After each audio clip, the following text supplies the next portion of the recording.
वाडा तालुक्यातील केळीचा पाडा इथं आज एका भरधाव मालवाहू हायवा ट्रकचा भीषण अपघात झालाय। चालकाचा वाहनावरील ताबा सुटल्यानं हा अवजड हायवा थेट रस्त्याच्या कडेला उलटलाय। या घटनेमुळे परिसरात एकच खळबळ उडाली आहे। अवजड वाहनांच्या वाढत्या दहशतीचा प्रश्न पुन्हा एकदा ऐरणीवर आलाय। अपघात इतका भीषण होता की हायवा उलटल्यानंतर तो थेट एक जवळच असलेल्या एका घरावर कोसळणार होता। मात्र सुदैवानं एका झाडाला हा ट्रक जाऊन अडकला। जर हे झाड नसतं तर हा अजस्त्र हायवा थेट घरावर आदळला असता आणि मोठी जीवितहानी झाली असती।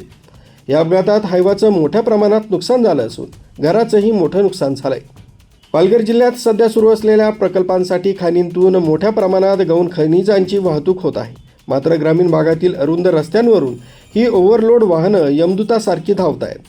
ही वाहनं वेगानं जात असताना रस्त्यावर खडी आणि वाळू सांडते, त्यामुळे दुचाकी स्वारांचेही अपघात होण्याचं प्रमाण वाढलंय।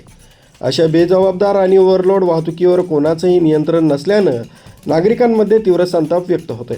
अपघातानंतर उलटलेला हायवा बाहेर काढण्यासाठी 3 मोठ्या हायड्रा मशीन पाचारण करण्यात आल्या होत्या। या मोहिमेदरम्यान रस्त्याच्या दोन्ही बाजूला वाहनांच्या लांबच लांब रांगा लागल्या होत्या आणि प्रवाशांना प्रचंड मनस्ताप सहन करावा लागला। या अपघातात कोणतीही जीवितहानी झाली नसली तरी आणखी किती बळी गेल्यानंतर प्रशासन या अवजड वाहतुकीला लगाम घालणार, असा संतप्त सवाल वाडावासीय विचारित आहेत। आरबी न्यूजसाठी पांडुरंग भांगरे, मोखाडा।